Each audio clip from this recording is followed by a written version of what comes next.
샬롬 류 선생의 구속사 천국열차 유도수 목사님이 신구약 성경 파노라마를 낭독하는 시간입니다. 지금은 시편 파노라마 13편입니다. 나를 구원하시고 호대하시는 하나님. 요절은 5절. 나는 오직 주의 인자하심을 의뢰하여 싸우니 내 마음은 주의 구원을 기뻐하리이다. 13편도 다윗의 시라는 표제가 있습니다. 다윗이 어떤 상황에서 읊은 시인지는 알 수가 없지만 원수 대적이라는 말이 3번이나 2절, 4절, 4절 등장하면서 어느 때까지니까 하는 말을 4번이나 부르짖고 있는 것을 보면 오랫동안 사울에게 추격을 당할 때 지은 시로 여겨집니다.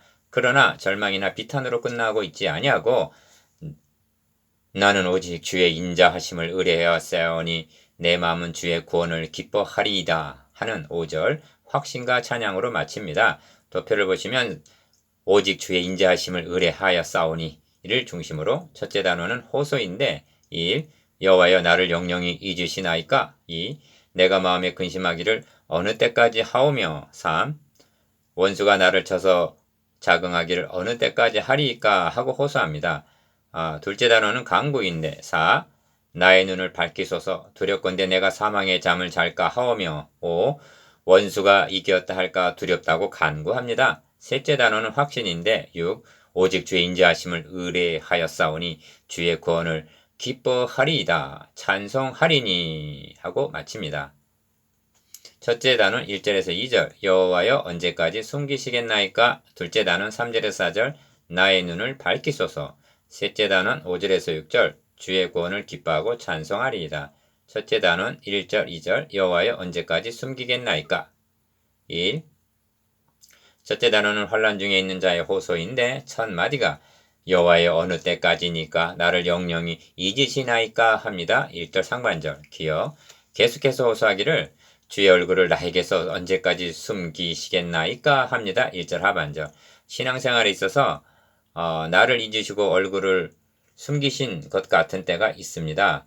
욥도 시련 중에 내가 어찌하면 하나님 발견할 곳을 알고 그리하면 그 보좌 앞에 나아가서 그 앞에서 호소하며 변백할 말을 입에 채우고 내게 대답하시는 말씀을 내가 알고 내게 이르시는 것을 내가 깨달으리라. 그러나 내가 앞으로 가도 그가 아니 계시고 뒤로 가도 보이지 아니하며 그가 왼편에서 일하시나 내가 만날 수 없고 그가 오른편으로 돌이키시나 배울 수가 없구나 하고 욥기 23편 3절에서 5절 8절에서 9절 버림을 당하고 얼굴을 숨기신 것 같아 탄식합니다. 니은 이런 시련은 바울에게도 있었는데 형제들아 우리가 아시아에서 당한 환난을 너희가 알지 못하기를 원치 아니하노니 힘에 지나도록 심한 고생을 받아 살 소망까지 끊어지고 우리 마음에 사형 선고를 받은 줄 알았으니 합니다. 고린도후서 1장 8절 9절 이런 시기는 모든 그리스도인들이 경험하는 바입니다. 그래서 본문이 적실성이 있습니다. 이럴 경우 내가 나의 영혼에 경영하고 종일토록 마음에 근심하기를 어느 때까지 하오며 하게 됩니다. 2절 상반절 기억 나의 영혼에 경영하고 라는 말은 이런저런 생각으로 번민함을 가리킵니다. 이 점을 77편 6절에서 9절까지에서는 마음이 묵상하며 심령에 궁구하기를 주께서 영원히 버리실까 다시는 은혜를 베풀지 아니하실까 그 인자하심이 길이 다하였는가 그 허락을 영구히 폐하하셨는가 하나님이 그 은혜의 베푸심을 잊으셨는가 노하심으로 그 긍휼을 막으셨는가 하고 말합니다. 3. 이럴 경우 경건한 자의 가장 큰 고민은 내 원수가 나를 쳐서 자긍하기를 어느 때까지 하리이까 하는 문제입니다. 2절 하반절 기억 자신이 당하는 어려움은 감내한다 하여도 그 모든 사상에 하나님이 없다 하는 시편 4절 불신자들이 자긍하는 즉 너희 하나님이 이제 어디 계시냐 하고 115편 2절 거들먹거리는 것은 참을 수가 없다는 것입니다. 그래서 언제까지 어느 때까지 하리이까 하고 호소하는 것입니다. 둘째 단어는 3절에서 4절 나의 눈을 밝히소서. 4. 둘째 단어는 간구입니다. 첫 마디가 여호와 내 하나님이여 나를 생각하사 응답하시고 합니다. 3절 상반절 간구는 크게 2가지로 되어 있는데 기억 첫째가 나의 눈을 밝히소서 합니다. 3절 중반절 생각해보면 성도들이 내가 나의 영혼에 경영하고 종일토록 마음에 근심하기를 어느 때까지 하오며 하고 2절 상반절 번민하게 되는 것은 눈이 어두워 보지 못하기 때문인 경우가 많습니다. 예를 들면 아람 군대가 엘리사를 잡으려고 밤중에 군사와 말과 병거로 성을 에워쌌을 때입니다.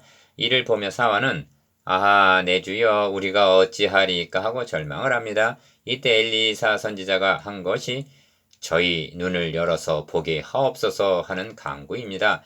낭망하던 사환은 불말과 불병거가 산에 가득하여 엘리사를 둘러 있는 것을 보게 된 것입니다. 열왕기 하 6장 14절에서 17절. 니은 사도 바울은 로마 옥중에서 밖에 있는 성도들을 위해서 간구합니다. 왜냐하면 자신이 당하는 고난보다는 이로 인하여 성도들이 낙심하게 될까 그것이 염려가 되었기 때문입니다. 간구하는 내용이 너희 마음 눈을 밝히사 그의 부르심의 소망이 무엇인지 에베소서 1장 18절 그것을 알게 해달라는 것입니다. 사도 베드로도 이런 것이 없는 자는 소경이라 원시치 못하는 사람이라 말씀합니다. 소경은 아니라도 눈앞의 일만을 보게 되는 근시안이라면 근심과 염려를 하게 됩니다. 5. 본문에는 두렵건대라는 말이 2번 등장하는데 기억 첫째는 두렵건대 내가 사망의 잠을 잘까 하오며 합니다. 3절 하반절. 이는 눈을 밝히소서 한 것과는 반대 상황을 가리킵니다.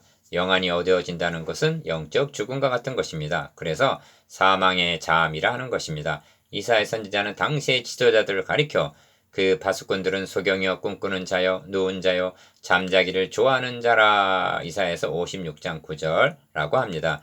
그러다가 예루살렘이 멸망을 당한 것입니다. 니은 두 번째 두렵건대와 간구는 나의 원수가 이르기를 내가 저를 이기었다 할까 하오며 합니다. 4절 상반절. 2절에서는 원수가 나를 쳐서 자긍 자랑한다고 말씀했는데 4절에서는 더욱 적극적으로 이겼다 할까 그것이 두렵다는 것입니다. 왜냐하면 원수가 저를 이겼다 하고 말하게 한다는 것은 궁극적으로는 하나님의 이름에 욕을 돌리는 것이 되기 때문입니다. 디귿 그러면 어떻게 할 경우 대적으로 하여금 이겼다 하고 말하게 하는 것인가? 내가 요동될 때 나의 대적들이 기뻐할까 하나이다 한 4절 하반절 요동하는 경우입니다. 요동이란 어찌할 바를 모르고 두려워 떠는 것을 가리킵니다. 스데반 집사를 예로 생각해 보겠습니다. 돌로 침을 당할 때 만일 두려워서 요동을 했다면 사울이 쾌재를 불렀을 것입니다. 그러나 주여 이 죄를 저들에게 돌리지 마옵소서 하고 사도행전 7장 60절 기도하는 것을 보게 되었을 때 도리어 사울의 강팍한 마음이 요동을 하게 되었던 것입니다. 영혼이 밝아진 자만이 요동하지 않을 수가 있는 것입니다. 셋째 단은 5절 6절 주의 구원을 기뻐하고 찬송하리이다. 6.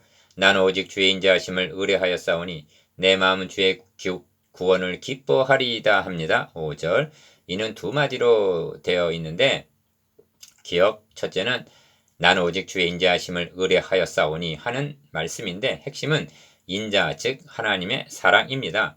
요동하지 않는 비결은 주의 인자 곧 사랑과 은혜를 의뢰할 때만이 가능해지는 것입니다. 하나님의 능력을 제한하지 말라 하고 말하는데 더 기묘한 것은 무궁하신 하나님의 사랑을 의심하지 않고 신뢰하는 일입니다. 말라기 선지자로 말씀하시기를 여호와께서 가라사대 내가 너희를 사랑하였노라 하나 너희는 이르기를 주께서 어떻게 우리를 사랑하셨나이까 하고 항변했다는 것입니다.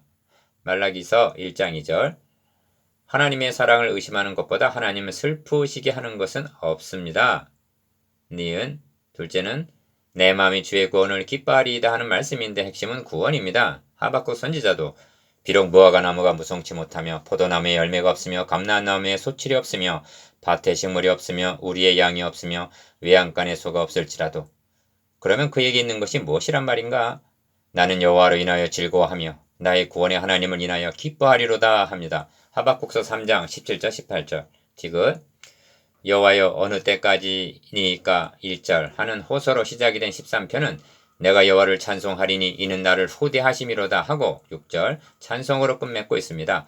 마음에 근심하기를 어느 때까지 하오며 하던 2절 탄식이 변하여 기뻐하고 찬송을 하게 되다니 당면한 문제들이 해결이라도 되었단 말인가? 아닙니다. 문제를 바라보았을 때에는 탄식을 하고 요동할 수밖에 없었으나 주의 인자하심을 의뢰하자 구원을 기뻐하고 후대하심을 찬양할 수가 있었던 것입니다. 리을. 그러면 주의 구원과 후대하심이 구속사에서 어떻게 성취가 되었는가? 가.